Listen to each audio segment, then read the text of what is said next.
Hello, beautiful people. Thank you so much for tuning in for the second episode of my podcast. Wow, I can't believe I'm saying this for PuhpoweeTalks. My name is Agata. I'm your host, and basically, here I will be sharing some of my experiences, my insights, and in general, anything I kind of want to talk about to create my own little corner of internet. So, thank you again for tuning in.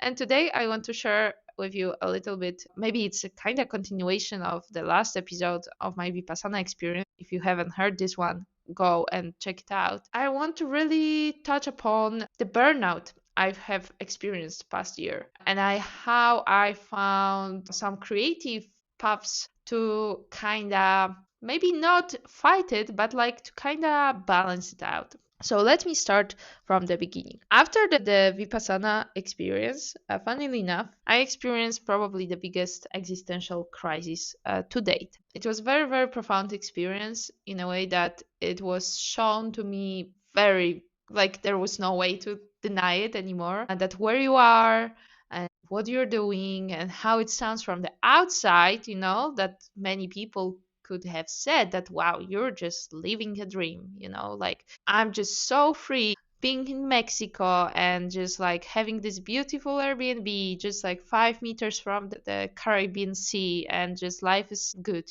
And I'm super grateful to have experienced that because internally I was just I don't know, I was just going through hell, to be honest.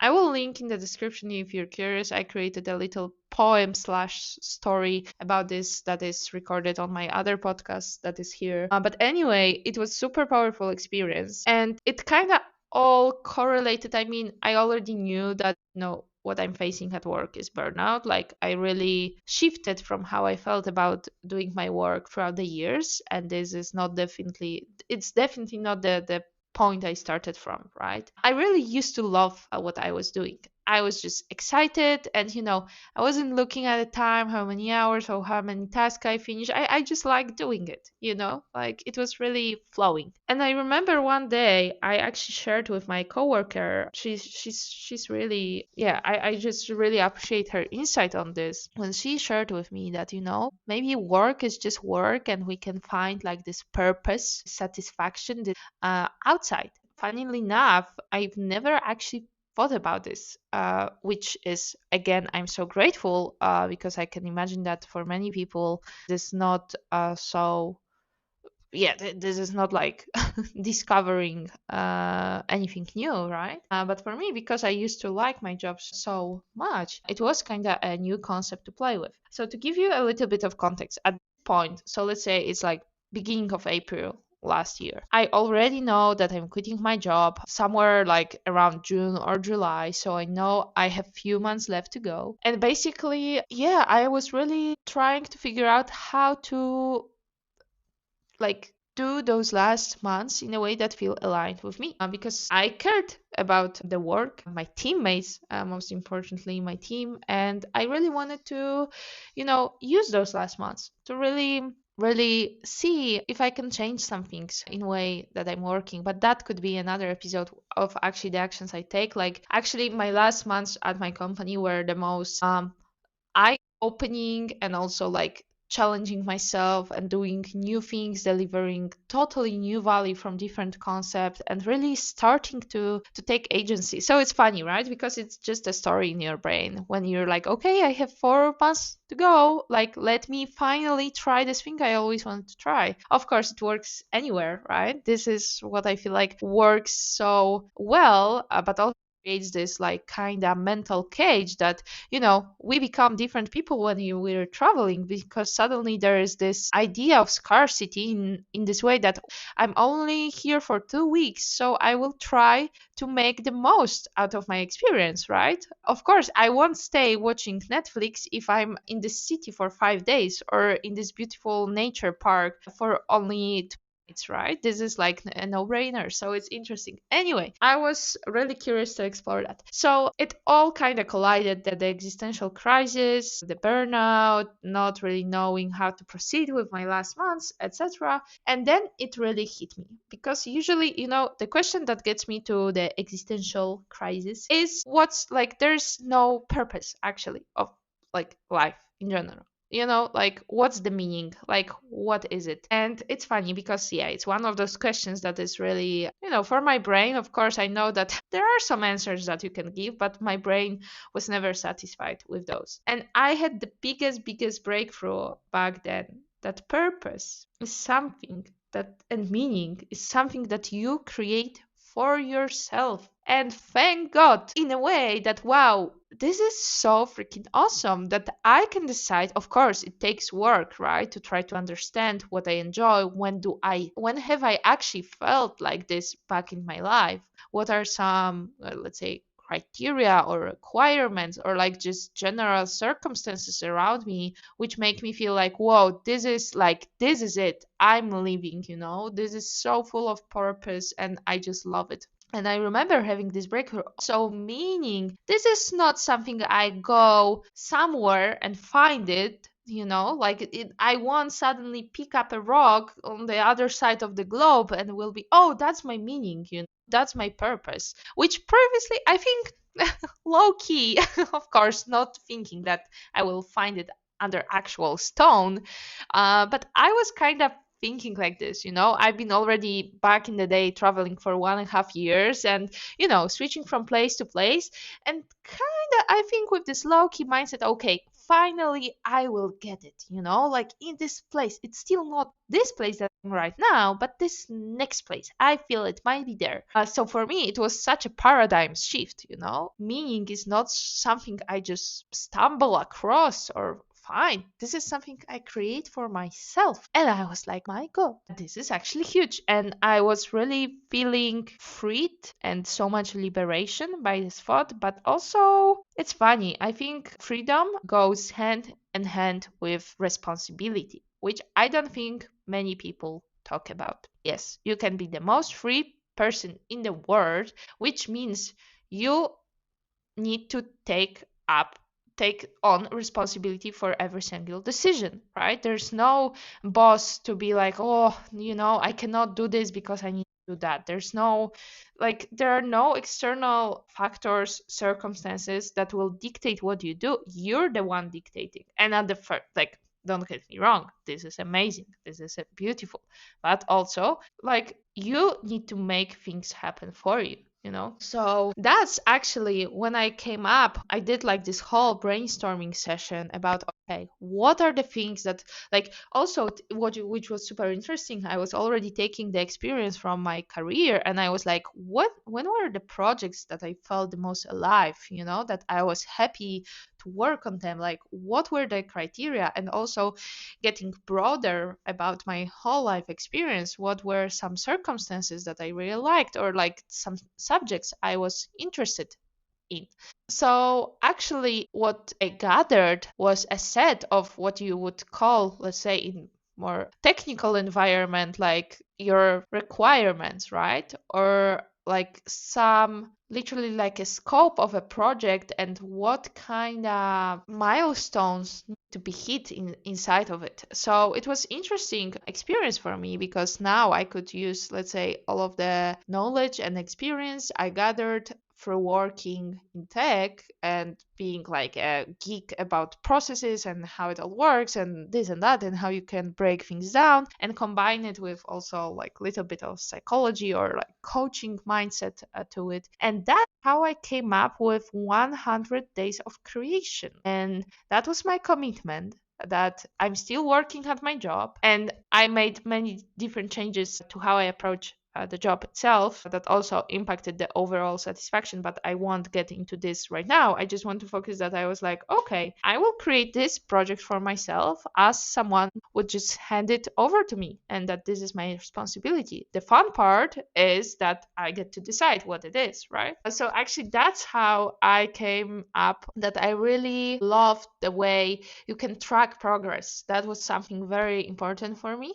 And I already knew that I had this hunch that I enjoy drawing, like I was doing this on and off, like, but not regular schedule. And also, like, I could not really like get myself to some consistent routine by just thinking, oh, I will draw every day for 20 minutes, because then I'm sitting down and the issue is still there. Like, what am I supposed to draw? It all feels kind of quote unquote pointless, of course, because like quote unquote, in a way, of course, it can be so purposeful that you're just enjoying the act. But at the moment, I just knew this as a fact about myself, that I just want some bigger goal to work toward, something that would be super measurable. I love measuring stuff, and I love having some metrics and stats, etc. And I noticed that, wow, at work, everything is so measured, right? Every single, like, I used to work like in Jira with tasks and prioritization. Every quarter you have like brainstorming, what are we going to work on, the initiatives, like you have, like, there's so many things floating around. Every task is so, well described of what it's bringing, what is the output, input, acceptance criteria, like it goes on and on and on. But I realized that outside work, like, my life was very in this in between, yeah, it's very ambiguous, I would say. So I realized that I would really love to work towards something that I see this bigger perspective, that something is very specific. So that's how I actually came up that I would love to commit for 100 days. And the project that I decided to do was to illustrate a book that I really like the format of. It was Zen, The Art of Simple Living. That's the title of the book. And I love the book because all the chapters were super short, 1 to 3 pages max, and there were 100 of them. Look at that. So perfect, one chapter, one day, right? And that's how we are going to do it. And to be honest, probably that could be also another episode of like how the journey unraveled and the process that you could use for yourself inside of it. But that's what I started to do. It was for me, like, again, it all starts with you understanding yourself, what works for you. For me, this worked perfectly because I didn't want to have time cap. If I wanted to, I could spend 2 hours drawing like each day. But if one day I was like, oh my God, I don't have time, but I want to show up, I was like, okay, 5 minutes is enough. So that's what really started working for me, because suddenly, I don't know, I just remember that I crafted this structure for myself, and that things started shifting internally. I noticed that after just drawing, for example, first thing in the morning, I feel accomplished for the day. Like that I had way lower pressure, I guess, on feeling content or like satisfied put on my job, which actually led to amazing results. But this was something beautiful, and it was something that really taught me that you just need to create for yourself whatever it is that you want to create, that the feeling of the purpose, the meaning, I'm sorry, but it's for you to just sit down, journal away how many pages you need, talk it with a friend, it doesn't really matter, but understand yourself, because that's what I'm now realizing after finishing the challenge, let's say, the project that took me over 4 months to accomplish, that in the end, like, it all depends on you, what you say yes to, right? I mean, sometimes the decisions, it feels like, if you're working and you're employed, it doesn't feel like you're making a decision every single day if to work or not. But actually, yes, every day you're not making a decision to quit, right? Like, I don't know. It's interesting because I feel like usually it's something, especially when you're just so immersed in your routine, you don't think about this really, right? It's like your actions speak for you, and sometimes we forget that actions are actually decisions materialized, right? So every time you open Slack and you're there and you just continue on working, like it means that you're saying no to probably 1 million other things you could be doing. And I'm not saying that this is the point that you should be doing 1 million other things, but just realize that actually this is what you're choosing to do with your time. Because I feel like, at least this is true for me, anytime I entered a mind space of I just need to do it and this is just my life, I'm like, yes, but also you've created it. Like I could not kid myself around anymore that, it's just all happening to me, that a decision, like I feel, especially with work, it feels like, yeah, there are two decisions you make: to get a job and to finish a job, right? But in between, really think about this every single day, is a decision to stay. Of course, it goes for anything in life, right? In terms when you're living, in terms of a relationship or relationships you have with friends, family, or your partner. Every day that you're not saying no, you're saying yes to something, and vice versa. So I think it's super interesting to think about this and to really notice what are maybe the invisible decisions that you're making every day that don't feel even like decisions. And I'm talking about this because I feel like this is the biggest blind spots of mine and of all of us, right? The decisions we're making just through action, and forgetting that once in your lifetime you made a decision to start, and that decision to continue is still a decision. I find it very, again, eye-opening and scary when you realize actually how many decisions you're making in your life. Anyway, okay, I drifted a little bit, but what I wanted to share with you, especially if you feel like you're facing a burnout, or you're just not feeling that satisfied, or you just feel like there is something more you could do apart of the role that you fulfill at work and in relationships and in your community. There's just something more to it. Maybe this is just what's called personal project now that I think about this. Really take your time and understand how could you make it fun for yourself, and just realize that it's all possible, but use this not to overwhelm yourself, because it can be quite overwhelming. Oh my god, there are 10,000 things I can do. Trust me, I know it is very overwhelming, but just one thing, maybe for you it's this book that you always wanted to write, or maybe it's this online course you wanted to create it, or you always wanted to try and start a YouTube channel, or start the posting the photos you're taking because you're passionate about photography. It literally doesn't need to be anything huge, and just be aware that your brain is gonna brain, how my amazing coach always says, that it will seem as it won't change anything, but I feel like there is a power in just taking one first step that is also 10,000 times more than you think. This is a really big insight for me as well, that usually the actual first step is step that your brain doesn't even see. Your brain gives you step 10, or better yet, like outcome of step 10, that this is step 1, and then you're kind of fucked, right? Because yes, it sounds overwhelming, but really think smaller, think bigger and think smaller at the same time. As in everything is so paradoxical, but really taking this first step and see how it feels, just to change and shift. Because I'm not saying that, for every burnout, the decision or like the right course of action is quit your job. I think it can lead actually to more chaos and issues if it's not well felt decision, and not something you have a clear intention of what are your goals. If it's only this kind of distraction or running away, like I don't think it will work. But it doesn't even go for quitting your job, but in general I don't think it's a good course of action. Just see for yourself, how does it feel to just shift toward this way of living, where you create a structure and like the fertile ground for you to plant the seed of your own creativity, and see how it feels for you. For me, it was a beautiful journey which was such a grounding practice for me as well.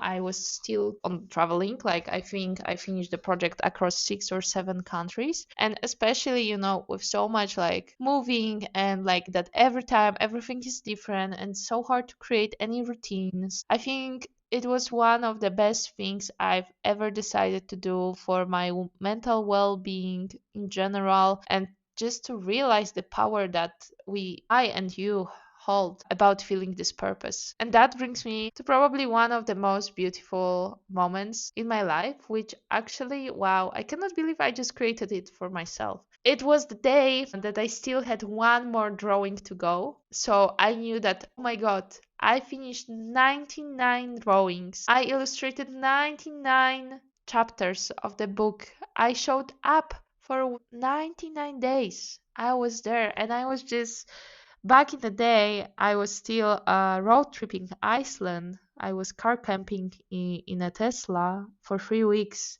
and I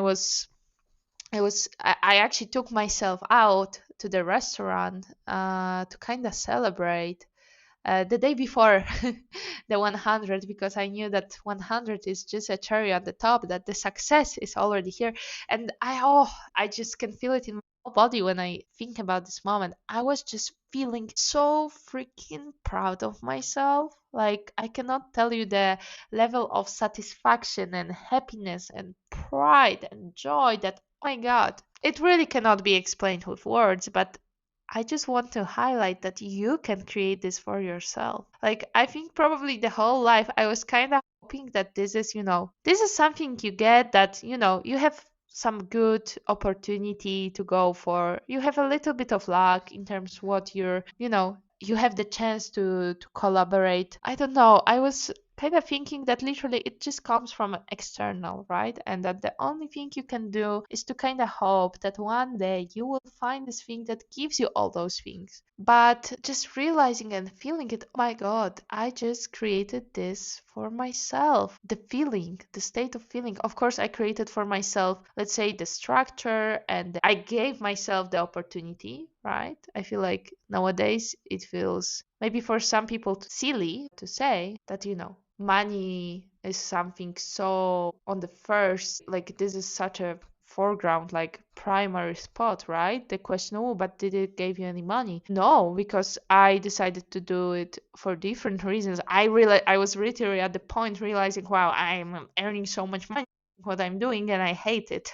Or maybe not hate it, but literally it didn't correlate to how well I was doing. So it's even better. Like, it's free for you to create. It's of course challenging to understand what it can be. And actually I've created, like, I think what was super useful for me was that I was already such a geek and nerd about processes, and I went through so many projects and big initiatives in, let's say, product environments, in tech, that it was really easy for me to kind of be my own product manager, or like product owner, kind of navigating this whole process. And the framework I created for myself, even though so simple, it was really, really powerful.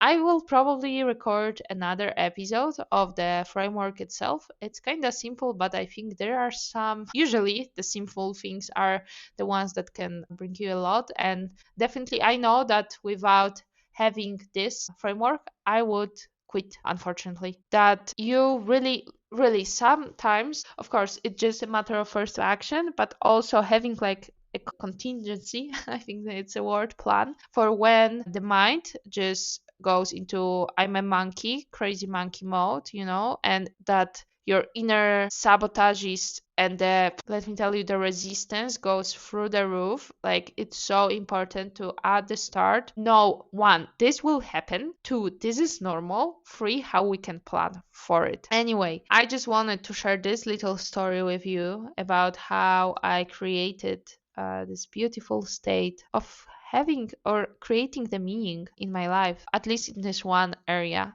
Of course, this topic could go into so many different ways and to so many different aspects, but I will leave it at that. And again, thank you so much for listening. I know that today's episode was a little bit all over. I guess what I'm trying right now is, of course, like, this is non-edited. I just like click record and I see where it goes. It's such a journey for me in terms of my brain is always so hyper aware of like trying to bring the most value. And of course, my sabotage is all the time when I'm thinking about this podcast is like, what is the value? You should be doing this or that or stop doing that. Even though it's second episode and I'm like, brain, just give me give me some room to breathe. You know what I mean? But no, in all seriousness, like I'm trying to navigate how to stay very authentic about my own experience and also make it valuable for people that listen. So to you, what's valuable to you,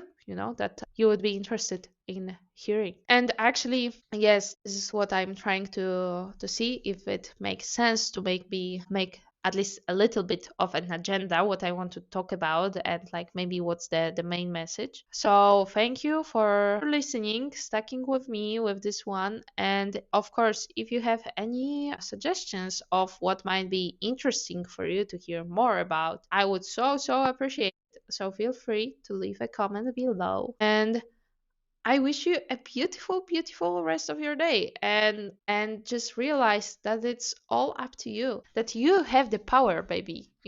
That's the way it is. And that's it. Thank you again, and see you in the next one. Bye.